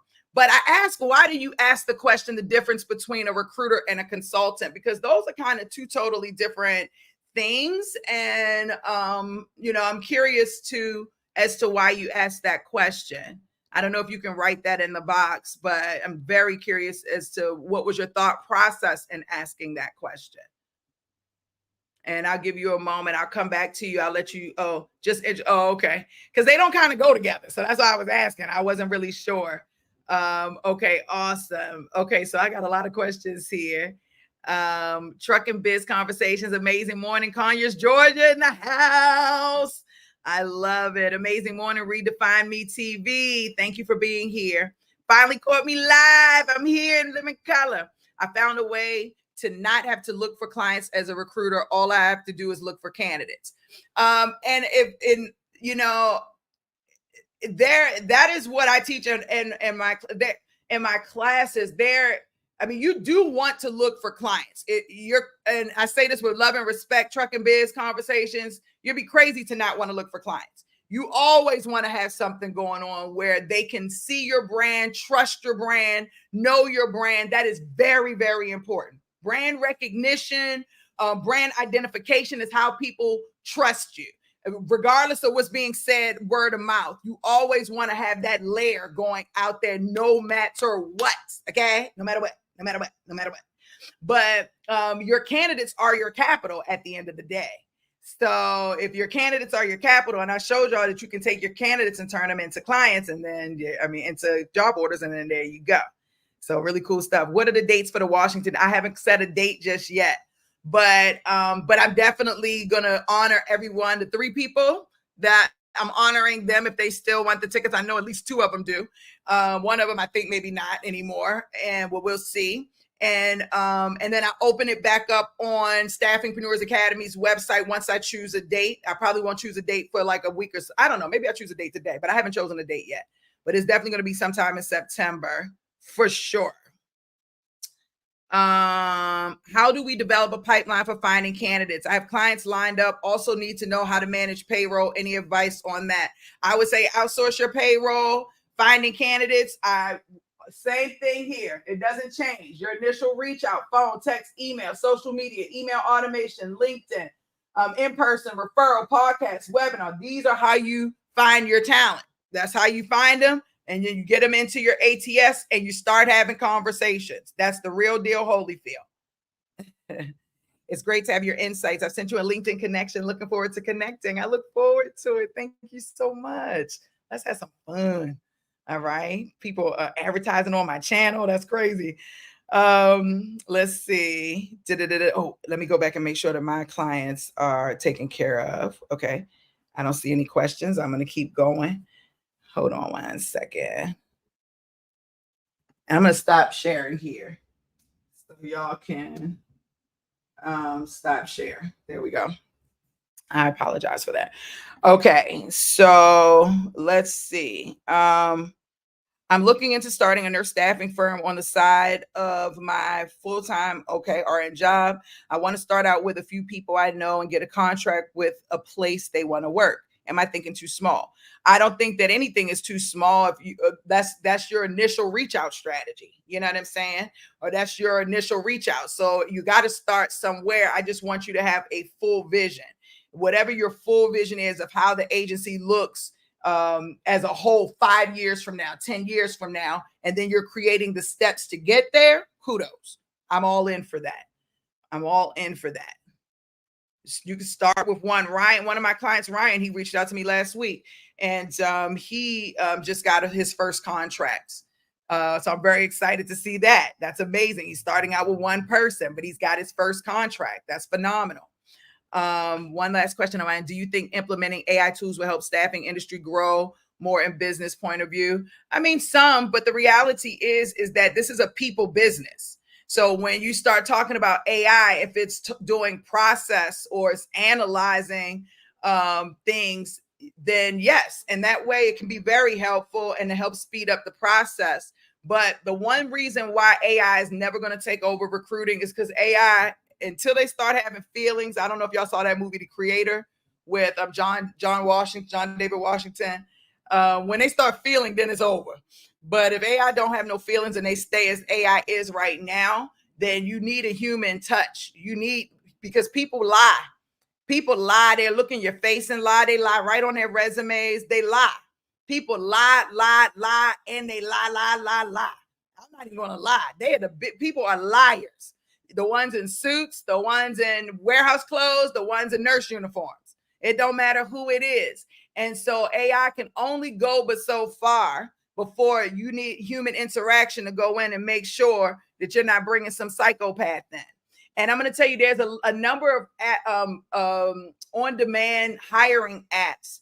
They work only but so well, because you don't know who you getting. Because think about this, and I'm telling y'all this from somebody with many years of experience recruiting people. Many years of experience recruiting people. You don't know if somebody got a body odor. I said it. You don't know if they missing fronts or got extra fronts. You don't know you don't know anything. So the fact that they're bringing these people in without anybody physically seeing them is very dangerous, right? And just years of recruiting, because you go in, you interview people, you have them come into the office, or you go to their office, you sit with them and realize, like, this lady's reading her Bible during my interview. If she's doing that with me, do you think she's not going to do that with my client? I've had real situations where a young lady came on her menstrual cycle in one of my chairs, then moved to a whole nother chair, came onto that one, and then moved to a whole nother chair and did it on that one. Didn't say a word. I can give y'all horror stories, you understand, with people. So you don't really know. So the fact that, and then you hear, like, you talk to some of the hiring managers. I was at that nurses event, and they're like, yeah, the apps are great when the people show up. So now that and I'm thinking like on demand, talking about nursing in particular right now, but what happens is that somebody will sign up for a shift, and then sometimes they don't show up because they'll see another shift that pays more, and then they don't even do that. And now that facility is now still calling the staffing agency, now asking to fill in. I just went on a whole thing, but I mean, that's very, very, very, very important. Very, very important. Is a recruiter and a staffing agency the same? No. A recruiting agency and a staffing agency the same? No. I plan on opening a recruiting agency here in Georgia. Congratulations. The structure is placement only for me. I do not plan to perform short-term staffing. So no, a staffing agency is different from a recruiting agency. A recruiting agency only does permanent placement or direct hire search, or it can be an executive search firm, and they do only placing executives. Whereas if a staffing agency does contract to hire, direct hire, they do per diem, they do travel, they do executive search, they do the whole gambit, right? So they have the whole thing. So if a client doesn't want someone who's permanent, they want someone short term, they can give them the short term. If they don't want somebody to short term, they need an executive, they can give them an executive. So they have a full product suite. And so they can create many lines of businesses. That's why you see that more staffing agencies are 10,000 times more profitable than recruiting firms, because recruiting firms they're almost capped, right? Now, there are some recruiting firms that I've seen. Like I have a girlfriend, she's a great recruiter. She's an amazing recruiter. I don't know if she's still working for this company, but she's working for a recruiting company, commission only. I couldn't understand why. I'm like, girl, why don't you just build your own business? You're doing all the work. You're getting your own sales. You're finding the people, the whole thing. She just wanted to work under another company and made them money and kept a portion of, gave them the fee and kept a portion of the fee. So some, and their company is a multi-million-dollar company, and you can be a one-person recruiting firm making $1 million, but you're going to be capped at a recruiting firm level. Unless you're able to scale that thing at a totally different level, you're going to be capped. And most recruiting firms do not compete financially, in my opinion, with your staffing agencies. You don't see billion-dollar recruiting firms. You typically see, so keep that in mind. But I'm going to say this, T. Jean, start off as a placement firm and then see how your market reacts to that, because your market may tell you otherwise and you'll be leaving money on the table. And then at that point, you can just, expand your business service and become more of a staffing agency. And you don't have to call it staffing. You can call it anything you want. Be creative. But that's going to be really important. I wouldn't say necessarily switch it up. I mean, I want you to do what feels good and makes sense to you. But I've always say staffing is better because you have lines of business with staffing, and you can recruit very strategically. You know what I'm saying? And again, depending on your market, some markets are more. They're really more into, hey, Whitland Daniels, they're really more into short term than they are long term or direct hire. Some are more into direct hire than they are contract. So they all change, they're different depending on the market that you're doing. Who is this? Charlie Brown. I love your content, dear hubby. Hey, Charlie Brown. So glad you're here with me. Love you. Okay, thank you. Thank you. I'm in nursing school and I intend to start an agency specifically for medical professionals. So your insight is very appreciated. Congratulations on both medical school and starting an agency. I love this. I want to go back down to T. Jean for a quick second. She said, great, thanks for the suggestion. I thought you had to have money up front to pay the candidates. Well, that's why we connect you with a funding company or a factoring company, and you can go from there. But you can do a lot of things. I mean, you can build the client up front. You don't have to, you can have the client pay you up front. I had a client who she was working with a church. The pastor basically took his entire payroll under the church and put it under her staffing agency and paid her 3 months in advance payroll. I was like, that was the sweetest thing ever. You understand what I'm saying? So things like that can happen. You can get a credit card. You could get your pay up front from the client. You know what I'm saying? You're welcome. Let me go back.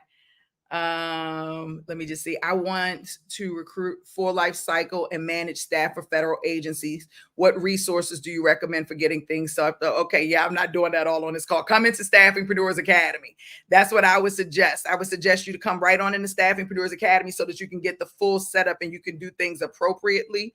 We have a full tech stack in there that you can go, and depending on how you build your business model out, will define what technology you need and what resources that you need. My course is freaking amazing, and it'll take you way further than you would ever imagine. Let me double check on Dr. Castle is so funny. I was thinking start small. You can start small. Doesn't matter. Starting small, even if you're starting small, your vision should be big. You can't be an entrepreneur with a small vision. Hello, Mia.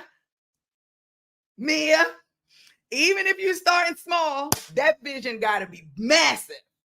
You got to have a big vision, and then you can work your way up to that vision, kind of like in a funnel sense, right? But if your vision's got to be huge. It's got to be something where you're like, wait, what? She's about to do what?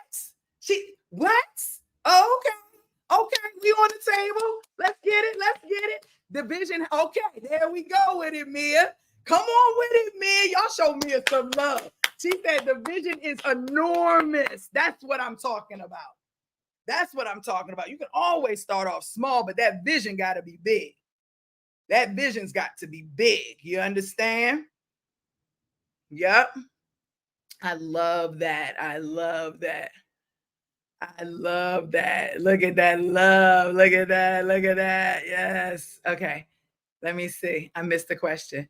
I started an agency, but I got stuck because I didn't have the knowledge of how to generate the contracts or get the contracts, basically the legalities.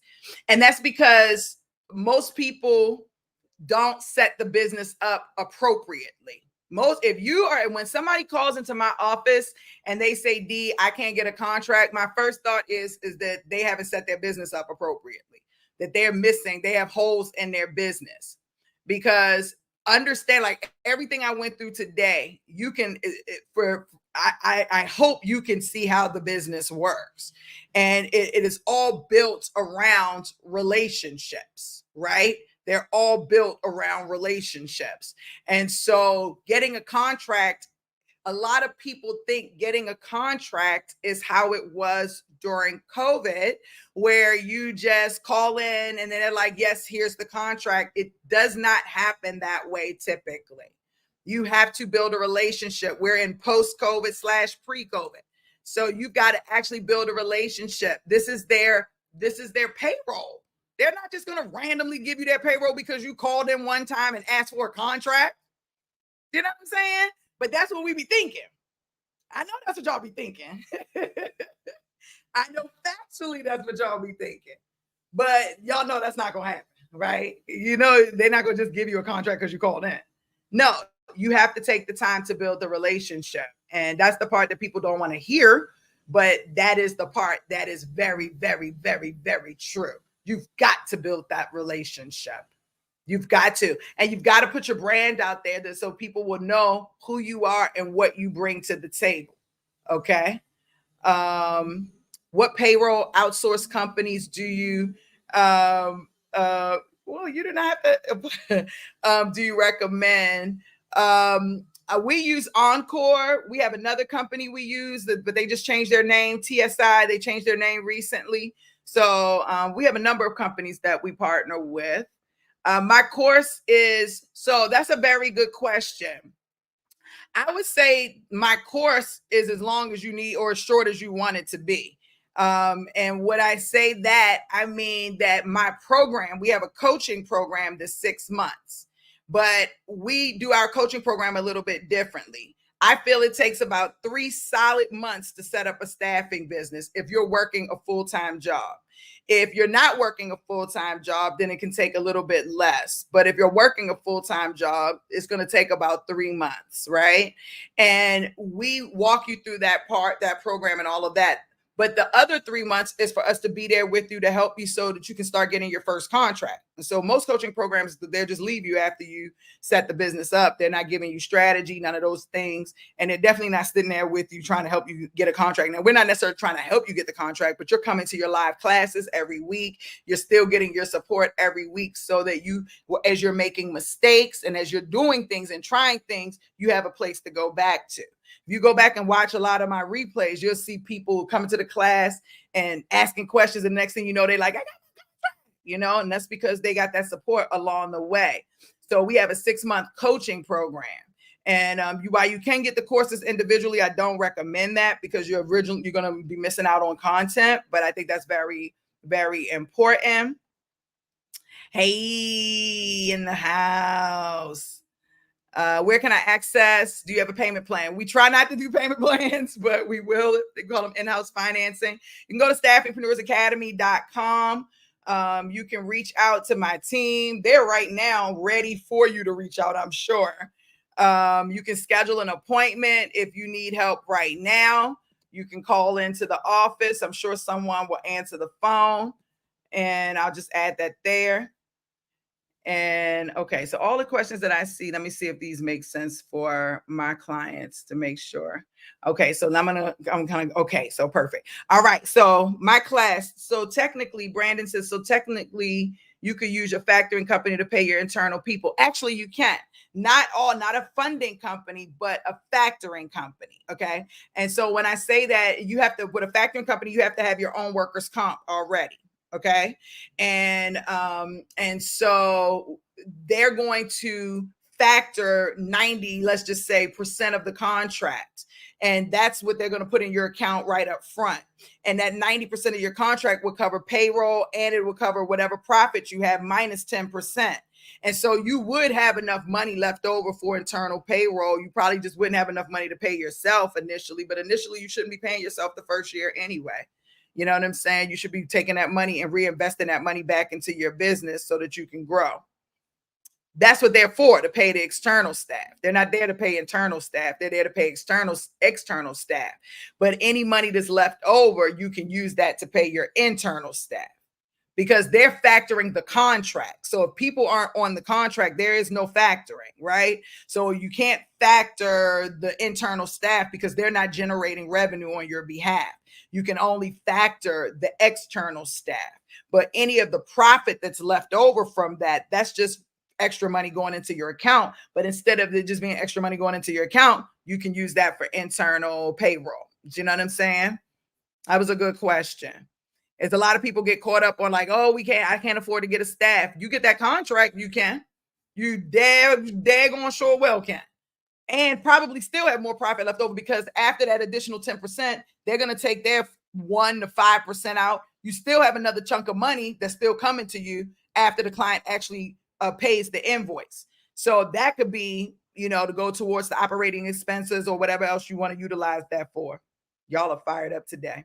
So I guess I want to ask, I'm going to continue to talk to people on all the social networks. On my Zoom, do y'all want to stay on for the questions or are y'all done for the day?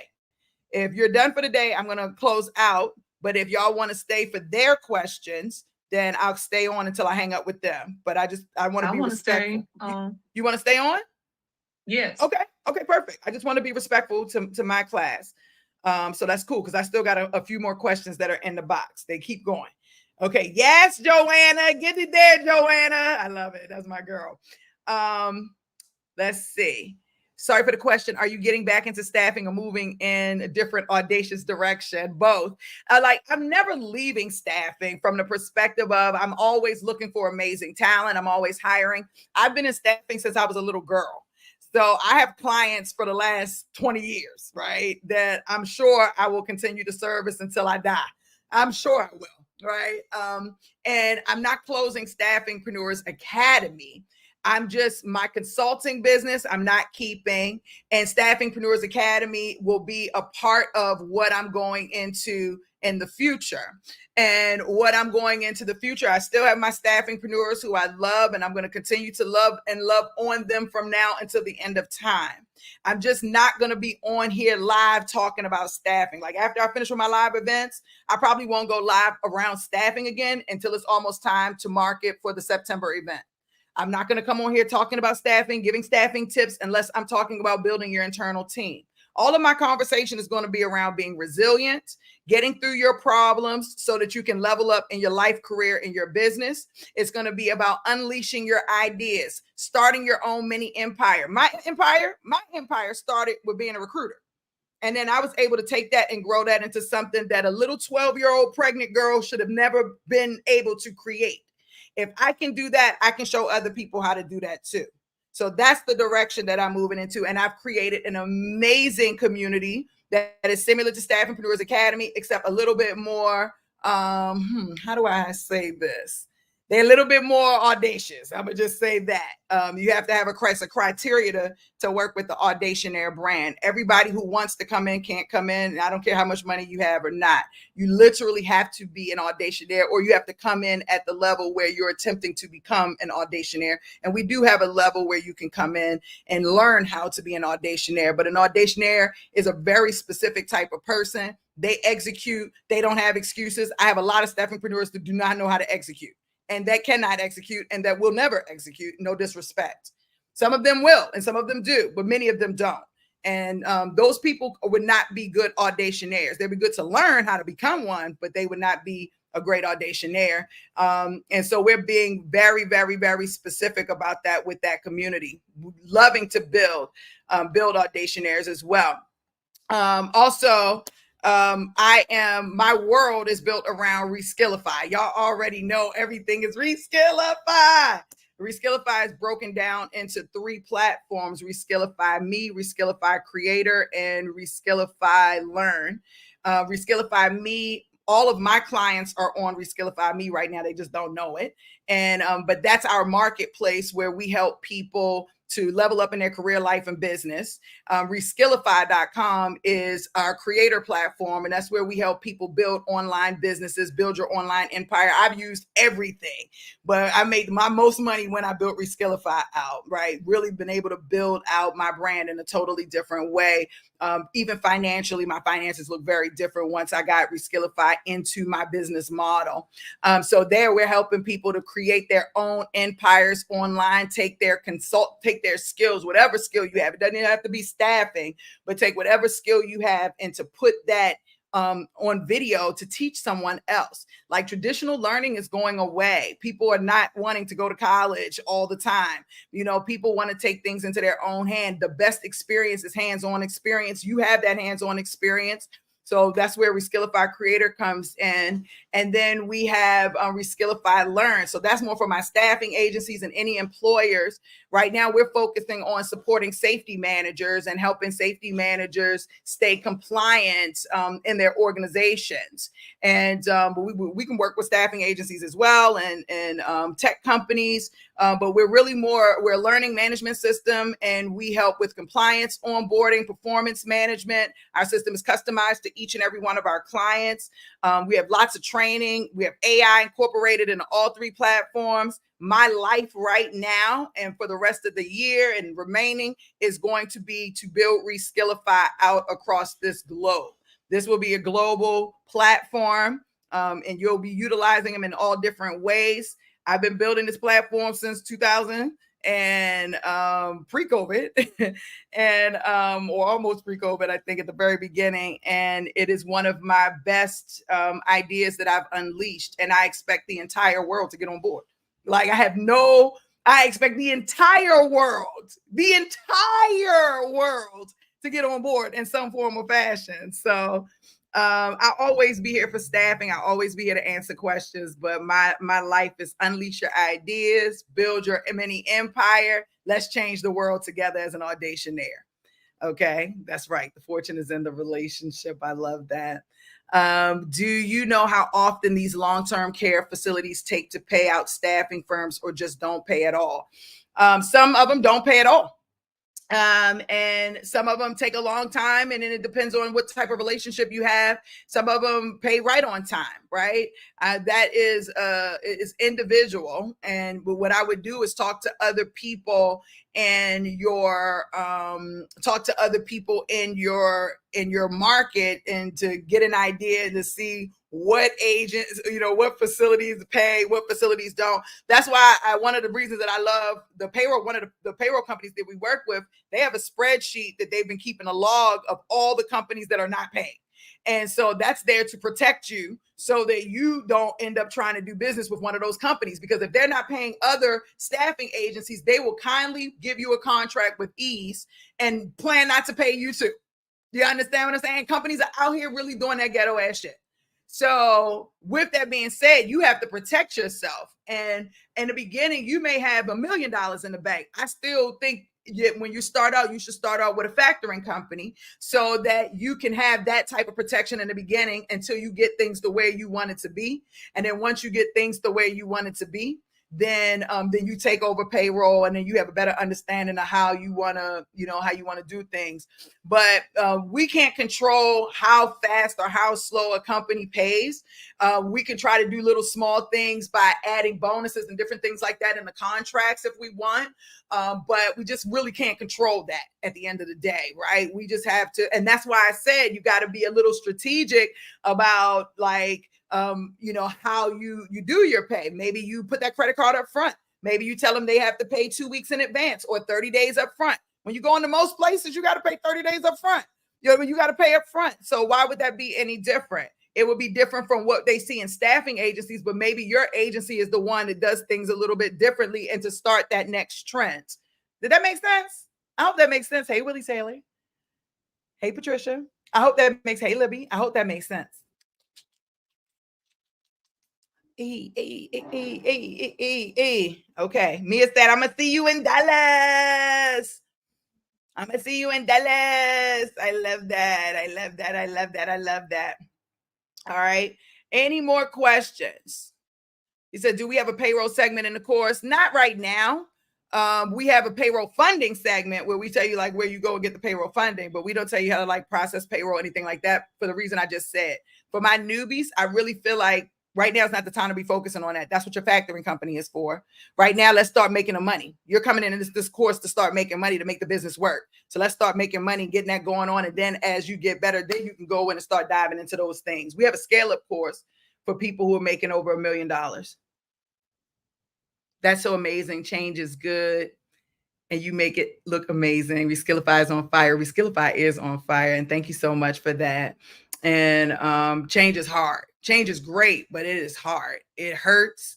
It's uncomfortable. It's hard. I'm uncomfortable. I am very uncomfortable right now. And that's just being 1,000,000,000% transparent with everyone. And I have not hid that at all. And I'm telling y'all, I'm going to sit down and tell y'all everything that happened from start to finish. Y'all are not going to believe it. Just going to be jaw dropping. Y'all already seen my documentary, so you know my life is crazy, right? But it's going to be jaw dropping. And I'm telling you, there's a lot of stuff that's happened. And I'm definitely, feeling the burn of it. But again, like, you're going to stay in the same space until you change. And I feel like what I learned the most this year is that you can either address the change that needs to be made. It's called evolution. You got to evolve. You can't stay in the same space and expect something different to happen. You've got to make the decision to yourself. I'm going to evolve. It's time for me to evolve. In 2020, I needed to close Staffingpreneurs Academy. It was time for me to evolve. I did not do that because COVID came and I started making like lots of more money. And I was like, oh, people needed me. And so I stayed. And what I've learned is if you don't move with change when it's presented, you might be able to hold on for a while, but the universe is going to push you to where you're trying to go because you're manifesting something the whole time. Your vision is here the whole time. You're working towards something the whole time, but comfort is sitting right there. And because comfort is there, it ain't broke, but I need to fix. But the thing is that if you have a purpose, Dr. Castle, you know what I'm talking about. If you have a purpose, you cannot stay in the same space. You cannot. You have to evolve.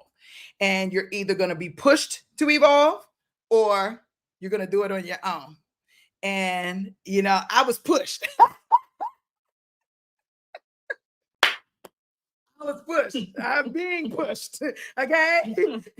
Being pushed, like that kind of push. Okay? But I hands in the air. I'm here. You got me. You got me, hands in the air. I'm being pushed. I'm here. I'm showing up. And now that I understand that I'm being pushed and I'm showing up, everything is falling into place. Everything is falling. And when I say it's falling in the ways, y'all, that I can tell you right now, I am not a Christian. I am not any type of religion. I don't believe in any religion. Okay. But I will, and I don't think I'm atheist though either. But what I will tell you is that when I tell you things are falling into place, you cannot deny that there's a higher power. That's how things are falling into place for me. That's right. Just by doing what I'm supposed to be doing, just by following the path.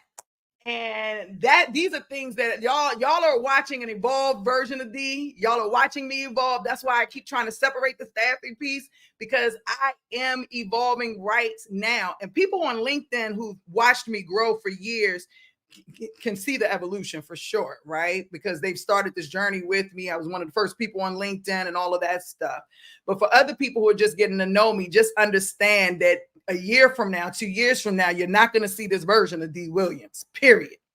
You're not going to see this version of D. Williams. And I'm praying that everyone that I'm engaged with, that I see the next version of them as well when we get there.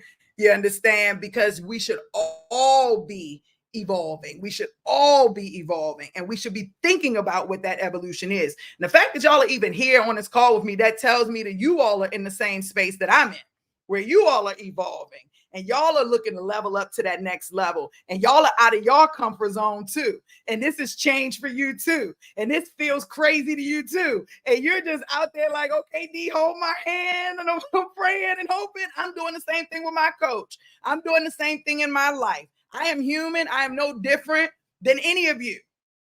I have bad shit happen every day. Every day.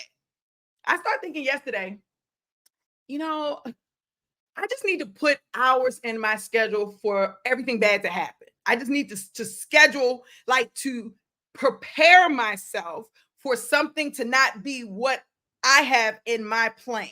Because no matter what my plan is for the day, the universe be making other stuff happen.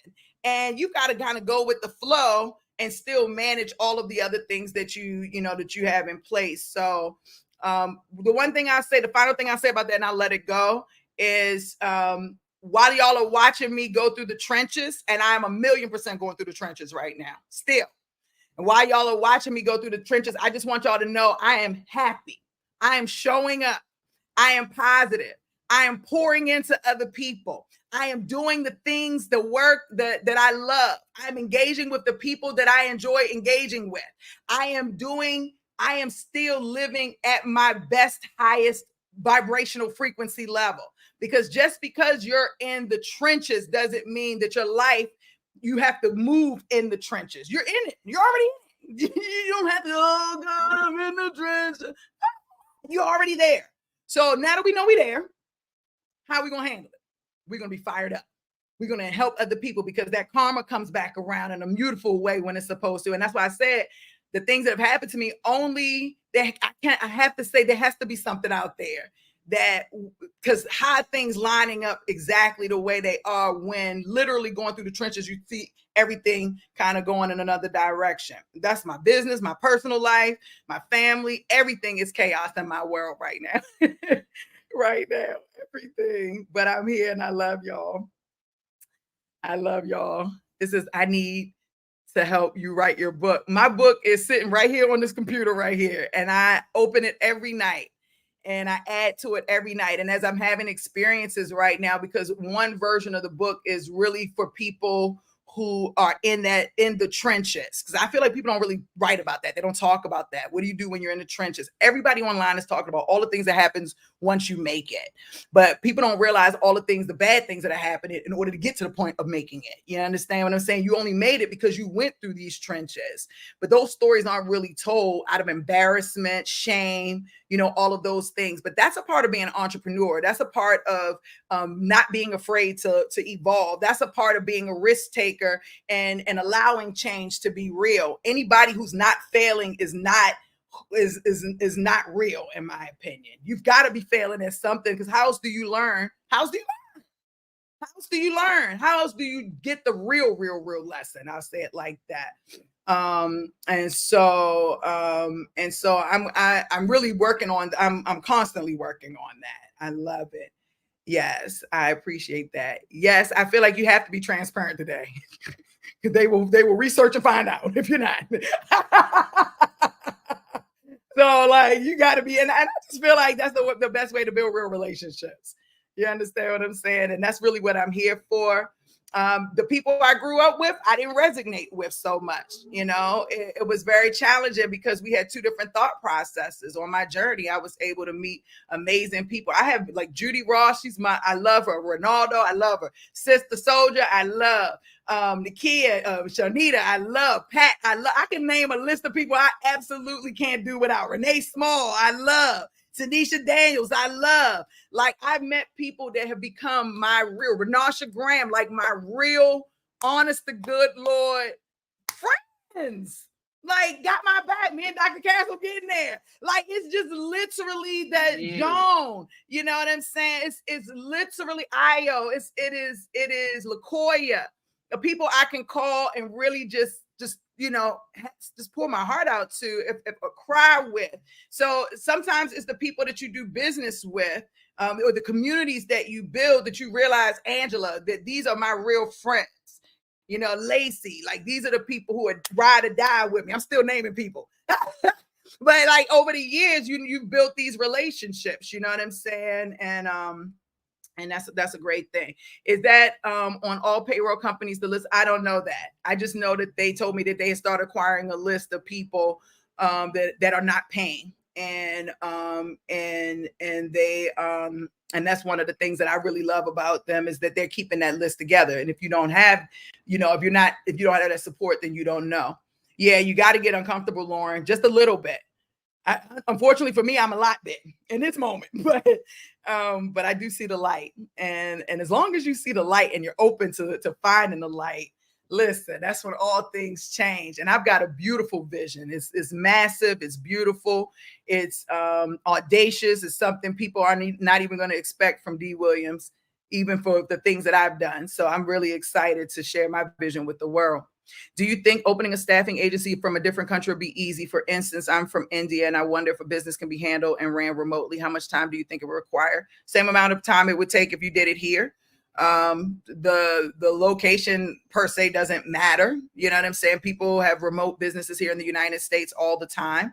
The process is the same. You still have to build the relationships, right? So there are a lot of Indian-owned companies that have headquarters in India and have headquarters here. Reskillify has headquarters here and headquarters in India. Y'all didn't know that. But it's a lot of staffing agencies that have headquarters in India and in the United States. So you're fine. You'll be fine. Don't let that hold you back. Okay. Don't let it hold you back. I registered my business back in October of last year. However, I've moved forward with my launch. Congrats. After listening to this, I realized there's a lot missing. Yes. Come take my course. Like now, right? I was talking to Brandon. He just signed up last week, and we did the onboarding this morning. And he was like, yeah, and just from the very first video, the very first couple of videos, I saw that there was a lot of things that I didn't even think about. Right. And it didn't even cross my mind. I'm really glad I came into this course. And I love that. I love hearing that, because I know that, because most people are thinking very linear when it comes to setting up a business. They're thinking very linear. And another thing is, a lot of people that start staffing businesses have never ran a business before. You know, they have been an employee their entire life, and they're two totally different mindsets, energies that come up. As an employee, if you get too cocky, you get fired or you get put in the corner. As an employer, if you're not cocky, you don't make any money. If you're not confident, you're like, so as you understand, even down to those things, there is an energy that you carry as an entrepreneur that is separate from the energy that you carry as an employee. And you've got to be able to turn that thing on and off, you know, because you're going to work to turn it, you know, off. And then you get home, you got to turn it on. And so those things, at the basic level, but there are other things that you have to think about, right? Like psychologically, think about this. Psychologically, there's energy taking place between you, the candidate, and the client. And you've got to match their energy. You've got to match with their energy individually. And there are a lot of things happening. There are a lot of moving pieces. When you don't have coaching, you look at things like this, not understanding that there are other layers. And those layers are very important. I've been doing this since I was 16. So I've seen this industry change and evolve. I was here doing fax, doing mail, the start of email, the start of the internet. So I was here through all of that. And have watched recruiting grow. Can you imagine the level of knowledge and expertise and experience that I have just having those experiences? And then I still work with corporate agencies. And then I'm working with individuals. So there's so much that you coming into this business, you're just not going to know. And then, you know, and then you put yourself in a position where you're talking to employers who do know. And by them talking to you, they're going to realize you don't know. And that gives them leverage to take advantage of you. And you're going to get taken advantage of because you don't know. I watch it happen all the time.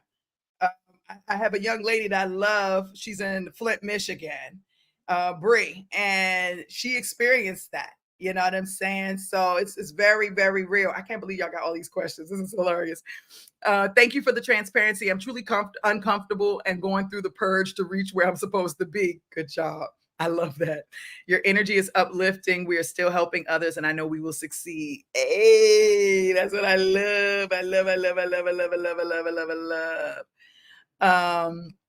She's like, yeah, she said, I love it. I registered my business October last year, have not moved forward. However, after listening to this, there are a lot of things I need to tighten up. You got this. I believe in you. I mean, just the fact that you're here showing up, you got this. So, all right. I think we got all the questions out. I want y'all, if you're on live, I want you to like this video, subscribe to my channel if you haven't, love it. You know, just be interactive with my channel so that they know that I'm real and that I'm creating really amazing impact in the world. I would really appreciate that. Thank you, TikTok, for hanging out with me. I know this is not my other Unleash Your Ideas stuff, but y'all got to see me in my space of staffing, and I appreciate you sticking around and watching. It was amazing hanging out with y'all. I lost Instagram because they only stay on for an hour. But thank you for being here. I want to thank my class because I typically don't go live throughout the course of the year. Okay, that is Nakat. Nakat, I was so thinking about you. Yes, no, but I'll try to call you and talk to you individually because I know you're moving in your business. But I really need to work on, I gotta work on this, or my class is gonna be looking at me like I'm crazy. I just want to say thank y'all. I want to say thank you to everybody that stayed on today, that watched. I want to say thank you for your support. Like, I love you. Hey, Keita. I love y'all. I really enjoy training you all and coaching you all. I wake up and Mondays are my favorite day. I get to hang out with y'all, and I don't do everything right, y'all. Okay. I'll be effing up. But I genuinely enjoy the work that I do for y'all. I genuinely enjoy pouring into you all. I genuinely enjoy the relationships that I'm building with you all. I feel very humbled that y'all are on this journey with me. I feel humbled that I get to be on this journey with y'all. And I think most importantly, I really appreciate y'all allowing me to be myself. Like, that's very important. I feel like people are very disingenuous today, and just not real. And you know, I am evolving, and so it's really cool that I get to hang out with people who, and I'm nervous now because it's like, oh my God, I can't believe I'm saying this out loud.